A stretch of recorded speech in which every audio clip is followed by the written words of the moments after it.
RFI aurait dit que Ibrahim Traoré a échappé à une tentative de coup d'État, que Ibrahim Traoré confirme. C'est-à-dire que, vous voyez non? Vous voyez non? Vous voyez non? Avec le coup d'État ici, les gens ont dit ici que coup d'État là. Avec le coup d'État, les gens ont dit que coup d'État contre Ibrahim Traoré, que ça a été confirmé là. C'est Omega qui a dit ça. RFI a repris Omega. Donc, Ibrahim Traoré dit, ce que RFI a fait là, c'est pas bon. Maintenant, deuxièmement, camarades, je vous demande de partager la vidéo, s'il vous plaît. Partagez la vidéo. On est un peu bloqué là. Partagez la vidéo, s'il vous plaît. Partagez la vidéo.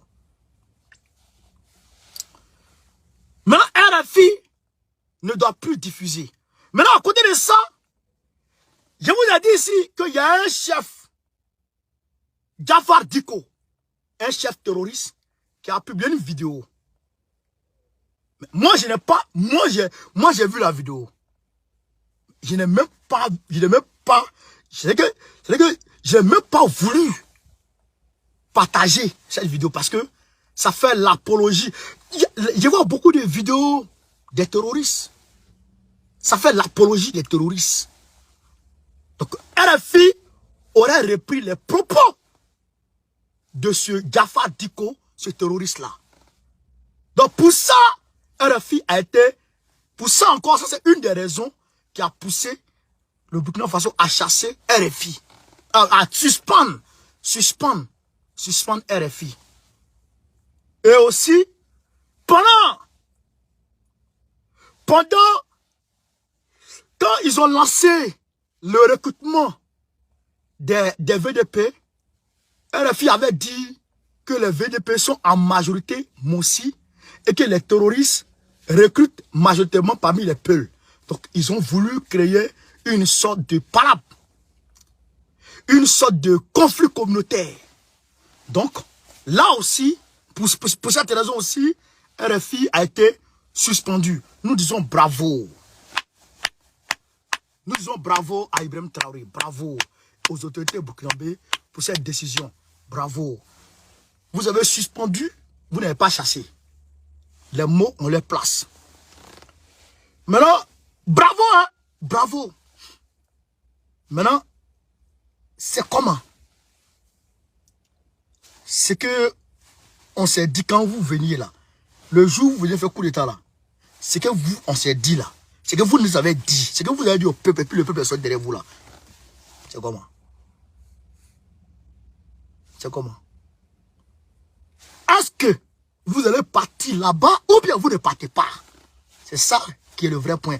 Tout ça là, c'est les petits détails. Moi là, je ne m'attaque pas sur ça. Et afin de comment on appelle, afin de comment dirais-je, afin de l'initiative d'Accra, c'est comment? Les 550 millions d'euros de l'Union européenne là, vous prenez ou vous ne prenez pas? Le renseignement, le service de renseignement des 2000 soldats de l'initiative d'Accra là, ça vient à Ouagadougou, mais ça ne vient pas. Voilà les questions clés sur lesquelles on vous attend. Le RFI, quoi, tout ça c'est les petits détails. Tout ça c'est les petits détails. On ne rentre pas là-bas. Et ça m'étonne. J'ai pensé que c'est moi seul qui suivait le problème du Burkina Faso. C'est ça qui est passé, hein? Mais aujourd'hui, dès que j'ai allumé mon Facebook, je vois Burkina a chassé RFI, Burkina a chassé RFI. Les gens sont en direct partout. Oh, Burkina a chassé RFI. Déjà, tout le monde suit le problème du Burkina Faso. Mais tout le monde voit l'histoire de l'initiative d'Accra. Tout le monde en passe, tout le monde regarde ailleurs. Tout le monde voit les 50 000 kalash que la France va donner au Burkina Faso. Tout le monde regarde ailleurs. Tout le monde voit ça, mais tout le monde regarde ailleurs. Hein, les gars? Mais, je vous dis, très sérieusement, chers camarades, si vous focalisez sur les détails, pour laisser les vrais problèmes, Au moment où vous allez vous en rendre compte, vous êtes soit, il y a deux possibilités pour le Burkina Faso. Je vous le dis toujours. Et les choses sont en train de se dessiner. Les choses sont en train de se dessiner. Les clans se dessinent. Je vais vous prouver ça. Il y a deux solutions. Soit le Burkina Faso accepte tout de l'Union européenne et la France. À ce moment, ils vont commencer à juguler le terrorisme à leur manière parce que c'est leur gars. Et ces terroristes-là seront envoyés vers le Mali. Et là, le Burkina Faso aura plus ou moins de l'accalmie, comme au Niger. Deuxième possibilité. Deuxième possibilité, c'est quoi? C'est que Ibrahim Traoré refuse tout et il rentre dans une posture souverainiste. À ce moment, il nous rejoint et le panafricanisme s'engage. Mais si il accepte la première possibilité qu'il a déjà acceptée le mardi dernier, on va se retrouver dans une situation où le panafricanisme va se diviser. Les panafricains du Burkina vont donner dos aux autres panafricains. Parce que ça ne marchera pas. Vous comprenez? Parce que ça ne marchera pas. Pourquoi ça ne marchera pas? Parce que nous, on ne veut pas la France. C'est ça qui est clair. Nous là, Babylone là, nous on ne veut pas le dire. Donc ceux qui veulent Babylone, ceux qui tendent leurs mains à Babylone pour recevoir les aides de Babylone, seront opposés à ceux qui combattent Babylone. C'est ça qui est la réalité. Donc, camarades, aujourd'hui, très bonne nouvelle au Mali. Très, très bonne nouvelle. Je vous demande de faire le maximum de partage. Partagez la vidéo. Partagez la vidéo. Facebook, ils m'ont restreint. Je les ai allumés aujourd'hui. J'ai chié pour eux. Donc là, je pense qu'ils sont en train de libérer petit à petit. Mais avec beaucoup de partage et beaucoup de likes, beaucoup de commentaires, ça peut aller. Comprenez? Donc, les gens, je ne le comprends pas. Vous venez voir, vous venez regarder les vidéos et vous pensez que vous allez avoir mensonge. Les gens ils me connaissent pas. Alors les gens ne savent pas qui est su. C'est-à-dire que jusqu'à présent là, les gens là, ils ne savent pas qui moi est su. C'est ça qui me plaît chez vous là. Voilà. C'est ça qui me plaît chez les gens. Donc, partagez la vidéo. Partagez la vidéo, chers camarades. Partagez la vidéo. Partagez la vidéo, chers camarades. Ça Fabrice Oignon, il faut libérer Peter 005. Il faut le faire libérer, sinon c'est pas bon. Moi je te le dis clairement. Ça va mal se passer. Et d'ailleurs, il faut qu'on se mobilise déjà pour réclamer, pour exiger même la libération de Pierre Balé. Parce qu'il est très très important que Pierre Balé soit libre. Alors donc je vous ai dit, le Mali, oh putain. Le Mali, l'armée malienne monte en puissance. L'armée malienne a neutralisé, on va dire 60 terroristes du début du mois, depuis début du mois de novembre jusqu'à aujourd'hui. L'armée malienne a neutralisé 60 terroristes qu'ils ont communiqué. 60 qu'ils ont communiqué.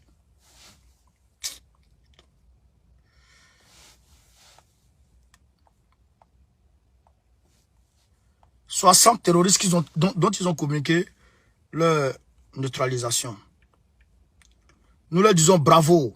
Alors donc, nous leur disons bravo pour ça. Nous disons bravo à l'armée malienne pour ça. Comme hier, je vous ai informé que en réalité, il y a les 3 premiers ministres qui doivent se voir aujourd'hui. 4 premiers ministres même. Le premier ministre malien, le premier ministre sénégalais, le premier ministre sénégalais, le premier ministre mauritanien et le premier ministre malien. Donc, les voici. Merci Franck Kouka. Merci mon frère, on est ensemble. Merci. Les voici les 4 Premier ministre devant tout le monde ici. Le voici. Voilà. Donc, je vais vous donner les dessous des rencontres. Il y a eu 2 rencontres aujourd'hui entre ces premiers ministres. Je vais vous donner les dessous. Comme vous savez, vous connaissez, il met tout le pied dans le plat. Je vais vous donner les dessous et je vais vous montrer ce gars s'est passé. Vous connaissez, il met le pied dans le plat. Ah, c'est ça ma particularité avec les autres. Ouais. Voilà. Voici le barrage hydroélectrique qui va se mettre en place, qui est déjà prêt, qui a été inauguré aujourd'hui. Donc, ça va, je crois que ça donne comme les kilowatts là. C'est-à-dire que c'est le haut niveau. C'est le haut niveau. Voilà. Voici barrage. 200 milliards de francs CFA. 200 milliards. Voilà. Je ne sais pas pourquoi ça me fait ça, putain. Ah, arrête de foutre ça.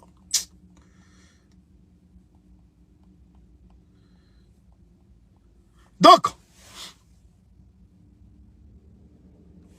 vous voyez déjà, le Premier ministre guinéen, voilà, 140 kilowatts. Merci Sidi Traoré, 140 kilowatts, merci. C'est-à-dire qu'aujourd'hui, le problème de l'électricité du Mali, il n'y a plus rien à dire. Le problème de l'électricité au Mali, là, il n'y a plus rien à dire. Mais je demande une chose à Assimi Goïta. Assimi, grâce à Dieu, grâce à tes efforts, grâce à ton sens élevé du patriotisme, ce barrage hydroélectrique se trouve sur ton territoire. C'est un honneur. Même si c'est 3 pays qui ont financé le projet, mais cela se trouve sur ton territoire. Bravo. Mais c'est une responsabilité énorme. C'est une responsabilité énorme. Pourquoi? Parce que Babylone ne va pas te lâcher. Alors donc, il faut renforcer, je répète encore, il faut renforcer la surveillance de ce barrage.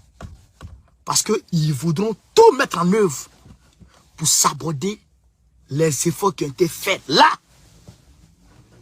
Ils vont tout mettre en œuvre. Claro, demain, ça saluer. Ils vont tout mettre en œuvre pour saboter tes efforts. Alors donc, je te demande, très sincèrement, de renforcer énormément la surveillance de ce barrage. Parce que l'ennemi peut attaquer à tout moment. Même des surveillances aériennes. Des surveillances aériennes autant pour moi. Il faut mettre en place au niveau de ce barrage des surveillances aériennes par drone et des radars qui vont spécialement protéger ce barrage. Parce que comme ils ont attaqué Centrafrique avec un aéronef la semaine dernière, ils sont capables et ils ont pour projet d'attaquer le Mali par aéronef. Donc, il faut parer contre toute éventualité dans cette zone. Il faut parer contre toute éventualité dans cette zone. Tout aéronef qui va s'approcher de cette zone sans être identifié, il faut la battre. Avant même qu'il n'atteigne la zone. Ça, c'est un conseil qui te donne Assimi Goïta. Deuxièmement, Bankas. Les populations crient détresse. Les populations crient détresse. Donc, le mouvement, l'opération Maluko, je pense qu'il faut tenter de diriger aussi vers là-bas. Bankas. La Bankas commune, ça va. Mais Bankas sous-préfecture de Romagne. Les populations crient désespoir. J'ai reçu des alertes, des vidéos extra qui m'ont été envoyées. Les populations crient désespoir. Il faut envoyer des commandos là-bas pour voir à Bankas commune qu'est-ce qui se passe, qu'est-ce qu'on peut faire, qu'est-ce qui a été fait et qu'est-ce qui peut être fait pour améliorer à ce niveau-là la sécurité des biens et des personnes. Parce que les gens là, ils sont là-bas beaucoup. Ils sont là-bas beaucoup. Donc, il fallait les frapper, les ramener de l'autre côté. C'est ça aussi qu'il avait dit. Je sais que des choses d'envergure, des opérations d'envergure se préparent et se mettront incessamment en place. Mais ce que je te suggère, c'est ça qui est là. Frère, le Premier ministre de la Mauritanie, le Premier ministre du Sénégal se sont rencontrés avec le Premier ministre du Mali. Abdoulaye Maïga, il les a reçus. En réalité, ça, c'est dans le cadre de leur partenariat concernant, avec même la Guinée. Parce que je vous ai dit que la Guinée-Conakry va aussi bénéficier de ce barrage. La Guinée-Conakry va aussi bénéficier de ce barrage. De l'électricité qui va produire ce barrage. La Guinée-Conakry va en bénéficier. Mais, le Premier ministre guinéen et malien se sont rencontrés aujourd'hui pour parler de demain. Demain, samedi 4 décembre, 4 décembre, ce que je vous disais toujours là, la date que je vous donnais toujours là, eh bien la date est arrivée. Dramane Ouattara s'est envolé, il est parti là-bas. Ce qui va se passer demain là-bas, il y aura 2 sommets. 2 sommets. Il y aura un sommet de la CEDEAO et il y aura un sommet de l'UEMOA en violation des textes de l'UEMOA. Frère, et donc, je ne fais pas ça pour vous, voilà, pour vous insulter, hein, désolé, je compte. Donc, il y aura 2 réunions. La première réunion va porter sur la situation des 3 pays, l'évolution vers l'ordre démocratique des 3 pays.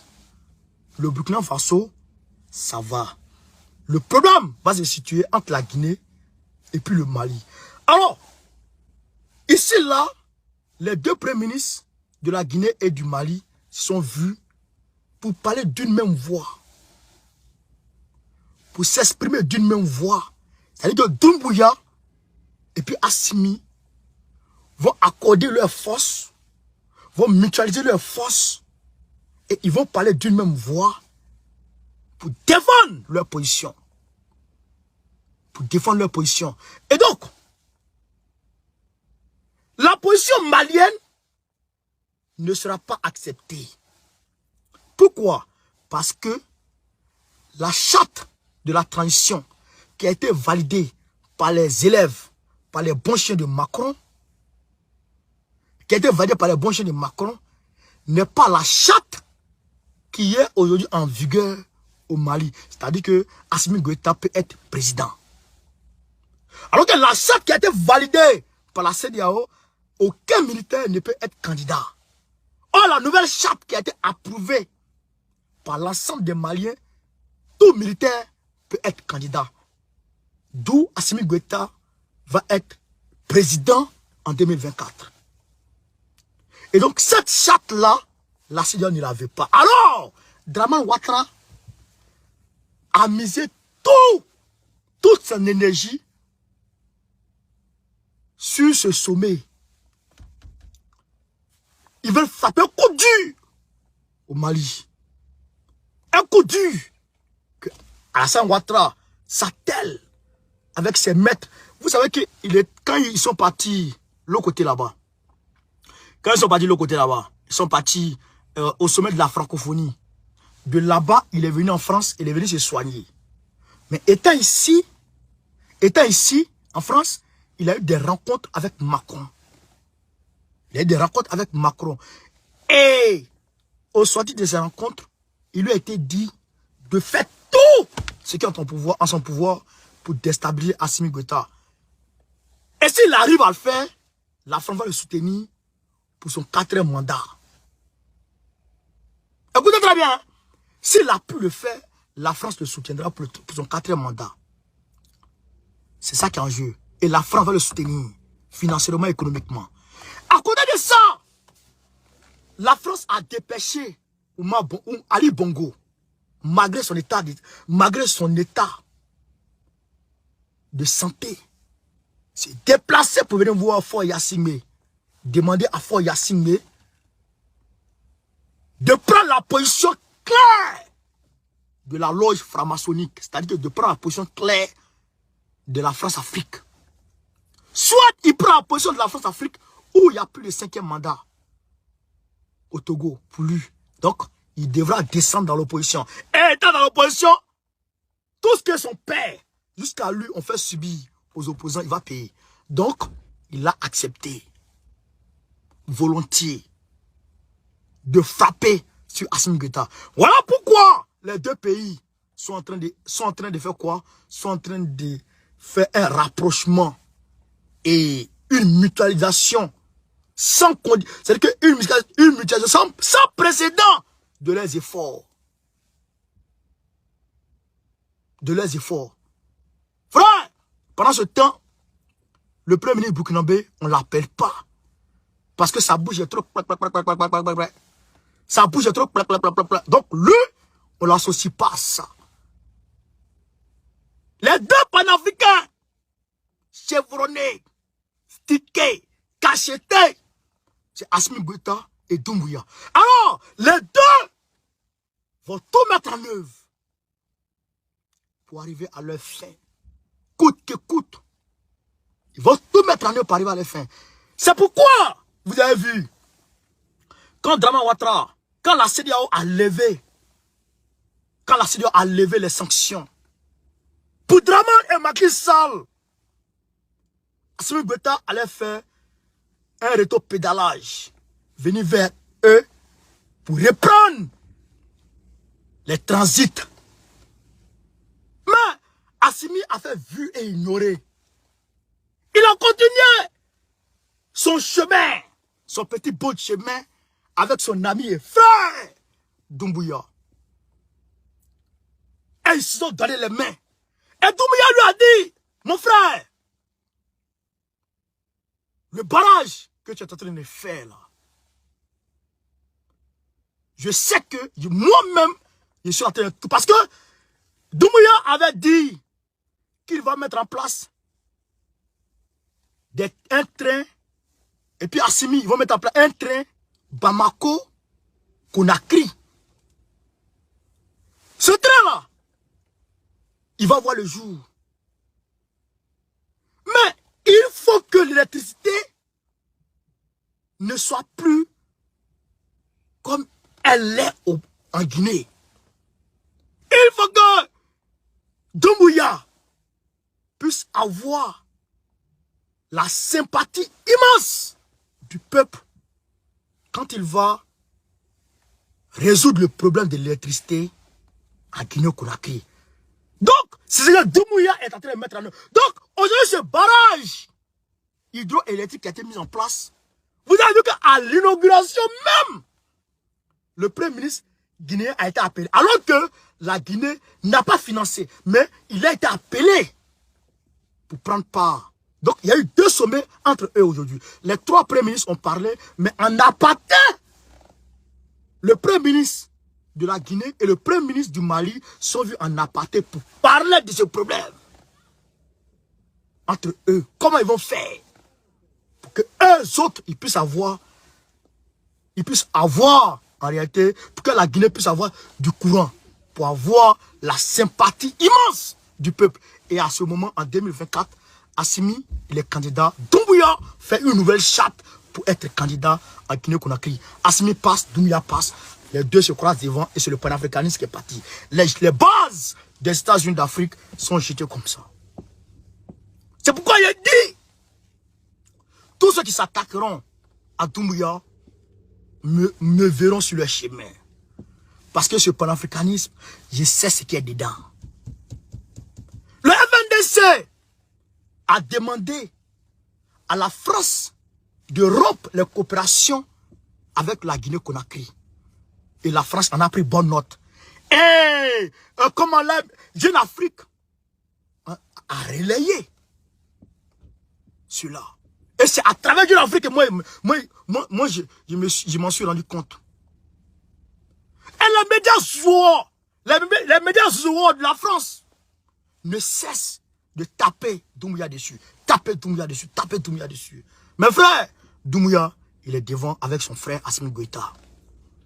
Donc, demain est décisif. Et lundi aussi est décisif. Parce qu'on va voir s'ils pourront. Mais Assimi, aussi, ça c'est une très bonne nouvelle. Assimi est en train de tout mettre en œuvre pour créer sa monnaie. La monnaie malienne. Assimi est en train de tout mettre en œuvre pour créer la monnaie malienne. Alors la monnaie malienne créée va permettre à Assimi de déjouer les sanctions monétaires à la con. Cela va permettre à Assimi de déjouer tout ça. Et donc Assimi va déjouer comment dirais-je, les sanctions monétaires. Alors les sanctions embargo, etc. Assimi, les mains dans la main avec Doumbouya, arrivera aussi à détourner ce problème-là. Donc aujourd'hui, il n'y a pas de souci.